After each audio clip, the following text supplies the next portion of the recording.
Hello, everyone, and welcome to the online learning classes of English for Class 11 CBSE students. I'm Ms. Anita Rawat. Today, in this video, I'll be discussing the second chapter of your textbook Hornbill entitled We Are Not Afraid to Die If We Can All Be Together by Gordon Cook and Ellen East. This is a real life account of the adventurous sea journey undertaken by a 37-year-old businessman, Gordon Cook. He undertook a feat following the example of James Cook. He decided to go on a round the world voyage along with his family on a boat named Waywalker. The lesson presents a vivid picture of the voyagers' war with water and the waves for their existence and their victory over it with their undaunted courage. Here you can see two pictures of Gordon Cook.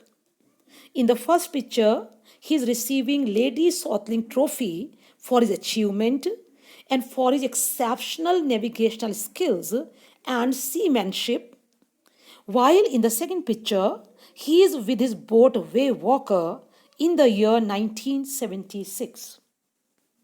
Dear students, in this lesson you'll read only one part of this voyage, telling you about his struggle with waves in the southern Indian Ocean.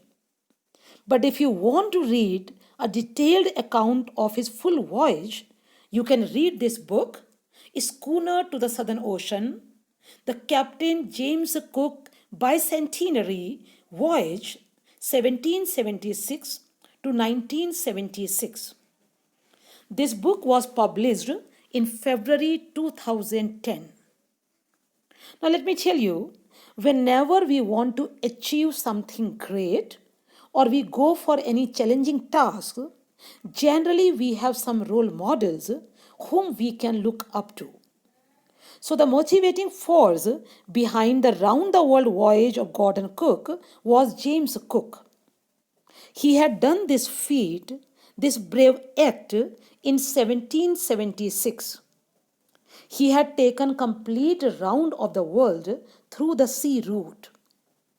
And after 200 years, when the bicentenary of James Cook's feat was being celebrated, when it was the 200th anniversary of James Cook's feat, then Gordon Cook decided to emulate his example.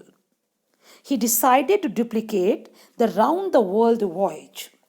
Here in the picture, you can see the route followed by James Cook. He started from Great Britain, then he came to South Africa. From here, he went to Australia, and then he passed South America, and then he was back to Great Britain. So this was the route followed by James Cook, and same route was being followed by Gordon Cook in 1976. So far as theme of this lesson is concerned, it's all about the human virtues of optimism, bravery, grit, courage, unity, and determination. Such a daring trip that Gordon Cook undertook couldn't have been possible without these virtues, and you'll see fair display of the same in the lesson.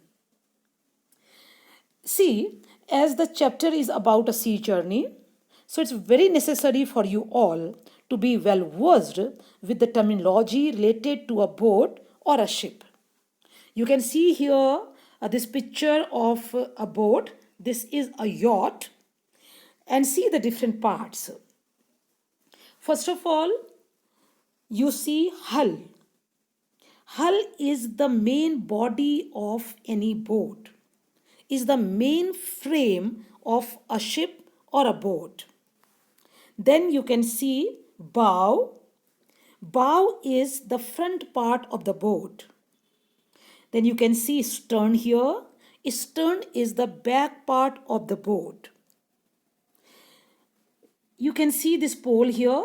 This is called mast. And this curved cloth that is resting on the mast is called mainsail. You can see another piece of curved cloth here. This is called jib. Now, when the ship is facing forward, so its left side is called port and its right side is called starboard. You can see this sail here, and at the foot of the sail, you can see this pole. This is called boom. Now, the metal structure that is running from stern to bow is called keel. You'll see one more word there that's called aft. Aft means towards the rear side of the boat, means towards the stern side of the boat. So I'm sure you must have got fairly good idea about a ship or a boat. Now let's move ahead. Before we begin the chapter, so let's know about the voyagers. There were 4 voyagers in the beginning, and later on, 2 crewmen also joined them.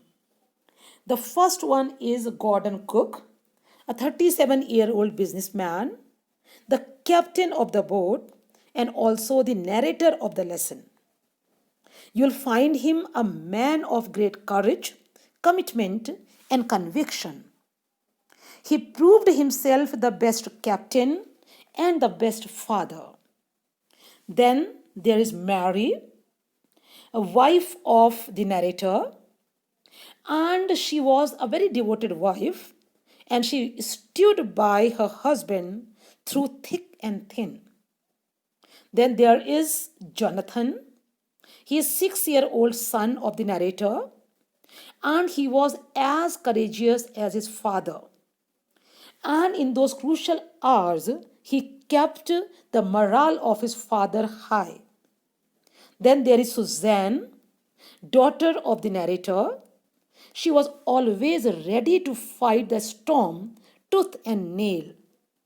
So these 4 voyagers started the journey, and later on they were joined by 2 crewmen.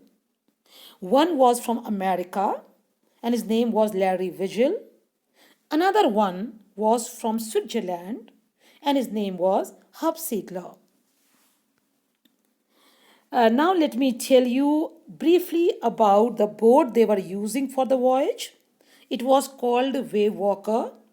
It was a very strong boat, professionally built. Its length was 23 meters and it weighed 30 tons. It was made of wood. Its main frame was made of wood. You'll find the expression in the lesson, a wooden hulled beauty. Now let me give you detailed account of their journey. First of all, let's see the prior preparation they did for this voyage. See, they planned to go on this round the world voyage in the year 1976. But for this voyage, they practiced for 16 long years. I mean, they went on the voyage in 1976, but they had started practicing for this voyage since 1960. They also got a strong boat built that was named Wavewalker. I already told you about this boat. So these were the prior preparations made by them. Now let's see the first part of their journey. The 4 voyagers, they started their journey from Plymouth, England in July 1976. They were using the boat Wavewalker. The first part of their 3 years journey, they were supposed to complete this journey in 3 years, and the first part of their journey passed very smoothly. They didn't face any problem in the first part. And how much area they covered? They sailed down the west coast of Africa to Cape Town. I'll show you this on the map. They started their voyage from here, from Great Britain, and then by the month of December, they had reached Cape Town, South Africa. And here they did not face any kind of problems. But now they entered the southern Indian Ocean. And southern Indian Ocean is known as one of the world's roughest seas. So when they reached here, they expected risks and dangers. So as a precautionary measure, they picked up two crewmen, American Larry Vigil and Swiss Hub Sagler. And as expected, on the second day, entering the southern Indian Ocean, they started facing strong winds which continued for 2 weeks. They were not worried by the wind, but they were worried by the size of the waves. The height of the waves was almost all 15 meters. That was the height of the mast of their boat. So it was the month of December. So all the voyagers, they celebrated Christmas, and after a few days they celebrated New Year Day amidst this rough weather. Now they were waiting for the weather to change. And the weather did change, but it didn't change for better. Instead, it became even worse. It became rougher. There were mighty waves. They were sailing at 8 knots. Knot means, students, nautical miles. This is measurement of distance in the sea. And one knot, 1 nautical mile equals to 6,080 feet. So Wave Walker was running at the speed of 8 nautical miles. So now all the voyagers decided to get the boat ready to face the storm. See what they did for that? First of all, they slowed down the speed of the boat by dropping the storm jib. Then they tied mooring rope in a loop across the stern. Then they double fastened everything. They also attached lifelines, and they put on waterproof clothes and life jackets, and they were all ready to face the storm. See what happened on January 2. The boat was attacked by the huge wave. Actually, what had happened? The first sign of approaching disaster came as suddenly the wind stopped blowing and the sea became silent. You know, children, that silent sea is always an indication of approaching a storm. So, as expected, the sky grew dark with clouds, and suddenly a huge wave hit the deck of the boat, and it was so strong. The wave was so strong that the boat was damaged, and the narrator, the captain of the ship, was out of the boat in the water.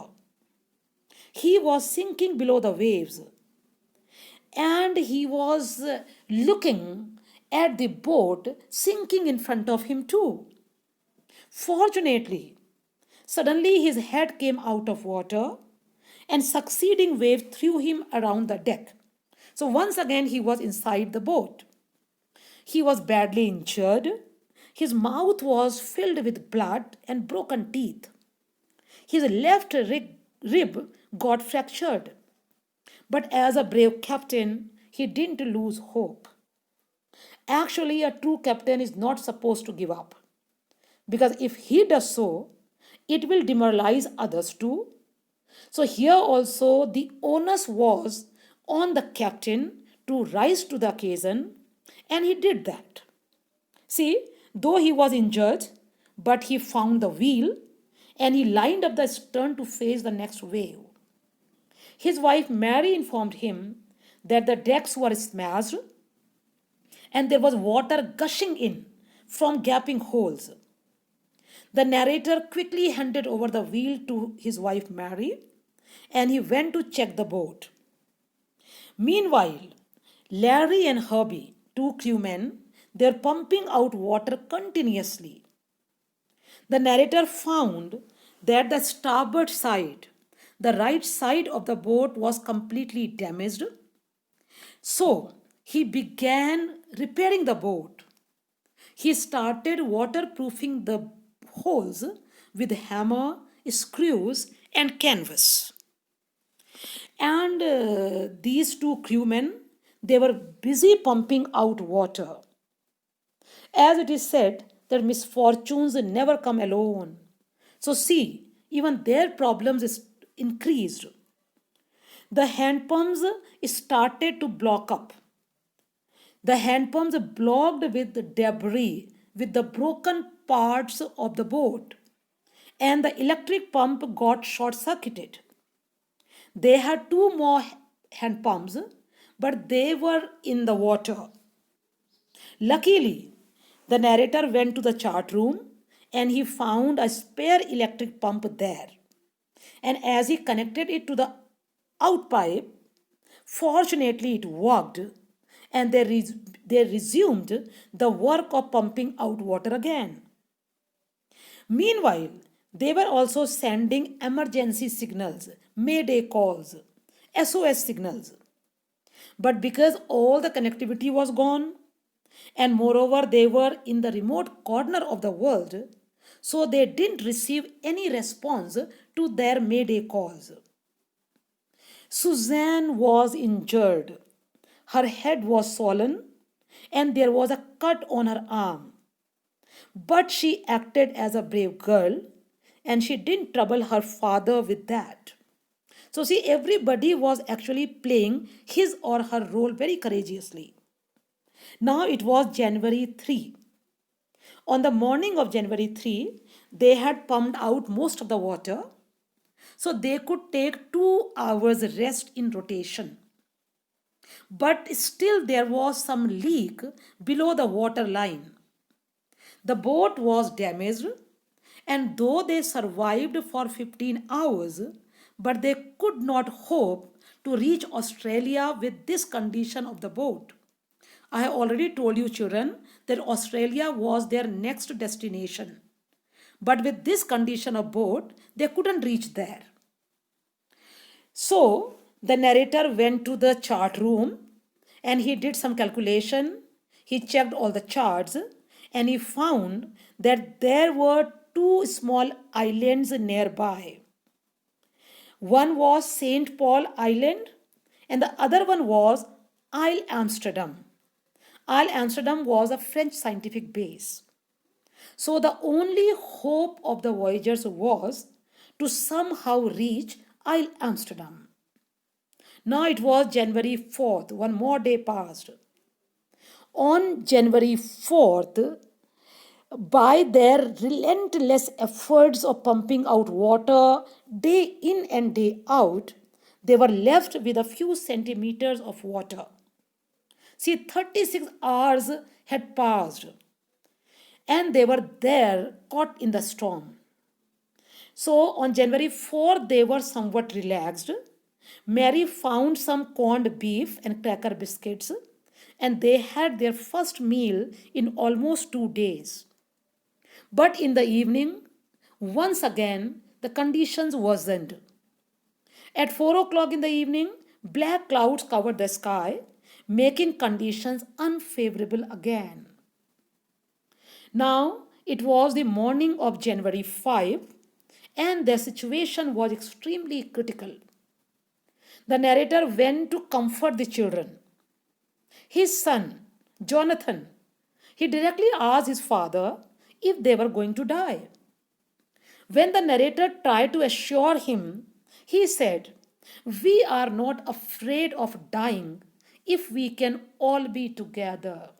Just imagine bravery of this 6-year-old child.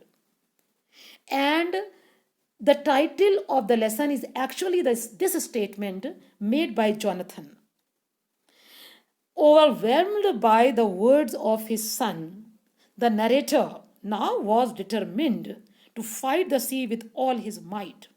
He decided that somehow he had to save his family.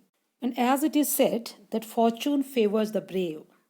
So here also, luckily, weather became somewhat favorable. On January 6th, the wind became less severe. The narrator went to the chart room.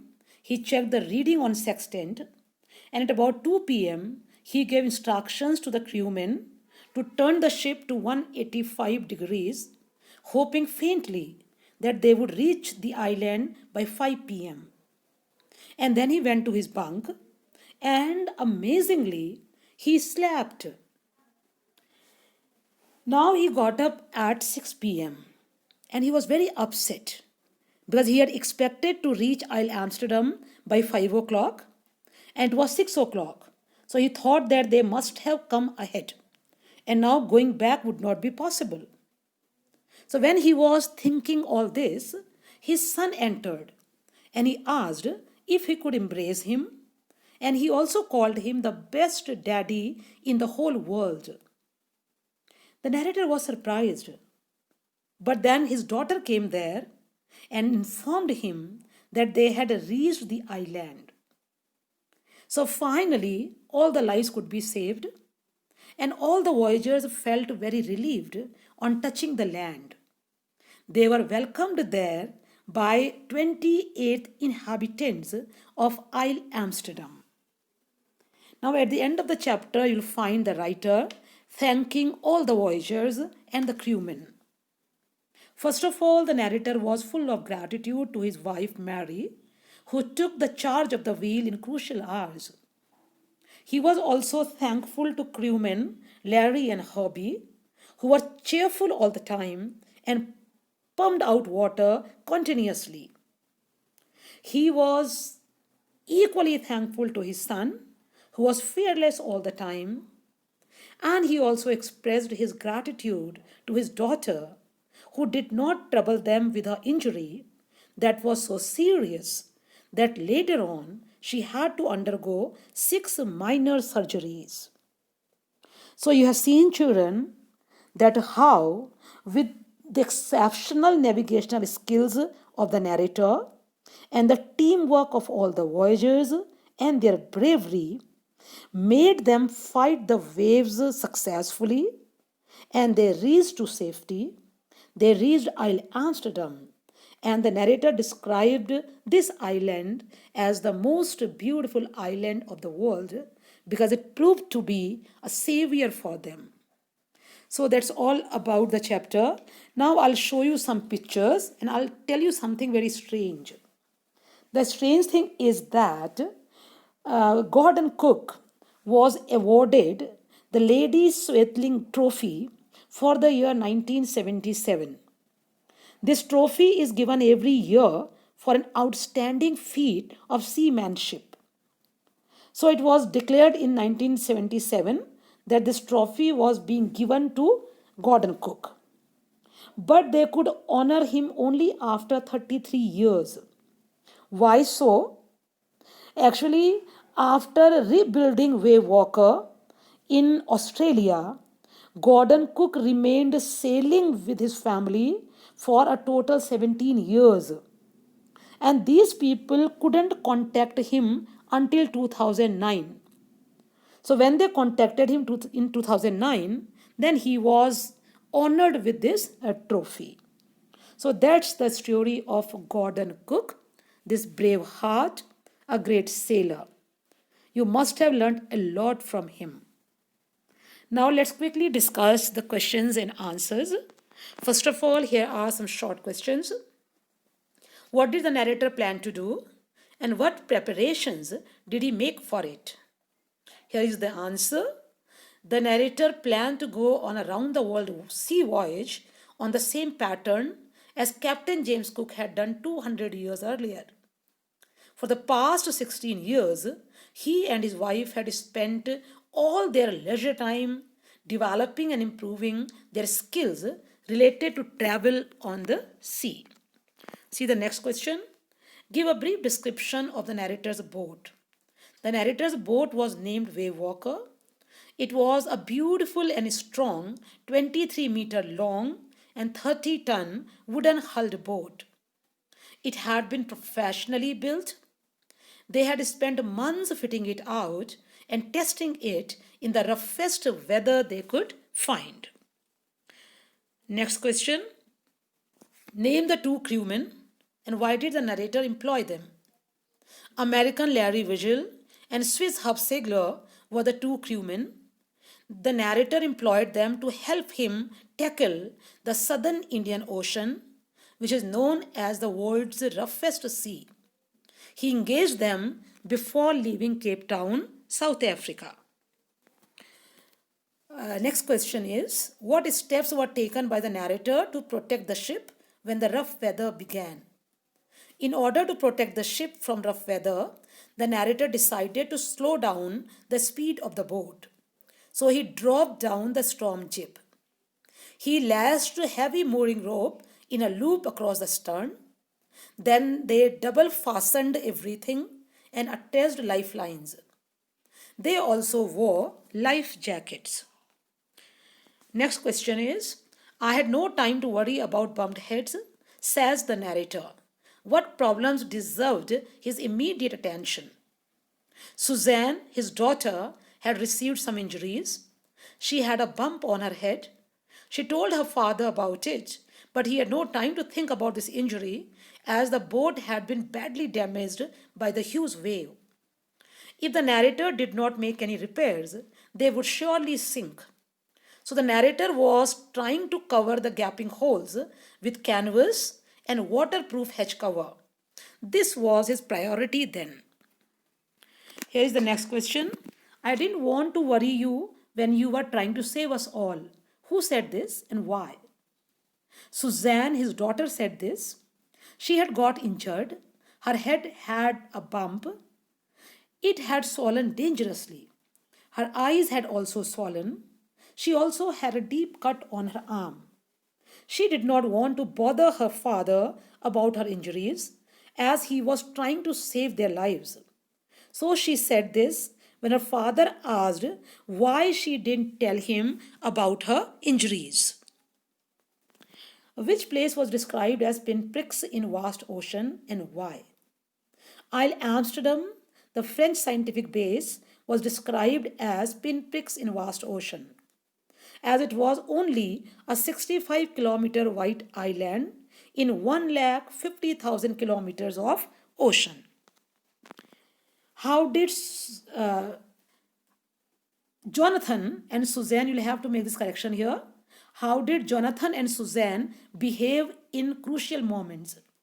Suzanne, though injured, did not bother her father with her injuries. Later, she made a beautiful card with the caricatures of all the four family members with a beautiful message. Jonathan also behaved very bravely in those crucial hours and told his father that they were not afraid to die if they all could be together. See the next question. Why did the narrator call Isle Amsterdam the most beautiful island in the world? Isle Amsterdam was a very small island made of volcanic rock. It had little vegetation and only 28 inhabitants. The narrator called it the most beautiful island as it saved their lives and gave them a big relief. It also gave them an opportunity to repair the damaged boat. What role did each of the voyagers play in the hour of danger? The narrator showed relentless courage to repair the damaged boat. His wife Mary stayed at the wheel during the crucial hours. Larry and Herb remained cheerful throughout and kept on pumping out water. His daughter Suzanne did not bother her father with her injuries. Jonathan kept his father's morale high by telling him that he wasn't afraid to die. Now here are two long answers also. What damage did Wave Walker suffer as a result of bad weather? Mighty waves struck the boat on 2nd January. The decks were smashed. Water was gushing in through holes and openings. The whole starboard side was damaged. Clothes, crockeries, shards, tins, toys were floating in deep water. The debris blocked the hand pumps. The electric pump short circuited. Two spare hand pumps were lying overboard. Waves had also swept off the forestay sail, the jib, the dinghies, and the main anchor. There was big leak below the waterline. The starboard side was completely separated and was attached to the hull only with a few cupboard partition. The boat's main rib frames were smashed, and the boat was so damaged that it was difficult for the voyagers to reach Australia. Describe the horrifying experience of the narrator and his efforts to save all as mighty waves hit Wave Walker in the southern Indian Ocean. See, as a true captain, the narrator got the boat ready to face the rough weather. He slowed down the speed of the boat by dropping the storm jib and double lashed everything. A mighty wave hit the stern of Wave Walker in the evening of 2nd January. A torrent of green and white water broke over the ship. The narrator's head struck against the wheel and he was thrown overboard. He accepted his approaching death. Subsequent waves threw him back to the ship and he was badly injured. His left rib cracked and his mouth was full of broken teeth and blood. But he showed undaunted courage and did his best to repair the boat and save all on board. First of all, he found the wheel and lined up the stern for the next wave. Then he handed over the wheel to his wife and went to repair the ship. He covered the gaping holes with canvas and waterproof hedge cover. When the hand pumps got blocked, he found the spare one in the chart room and started it. When they had lost all connectivity, he got a reading on sextant and asked Larry to steer a course of 185 degrees. Then finally they succeeded in reaching Amsterdam and all lives were saved. So that's all about the lesson, and here is my message to you that you must have learned from this chapter that face challenges of life with courage, optimism, and togetherness. Never give up. You are sure to succeed. Thank you.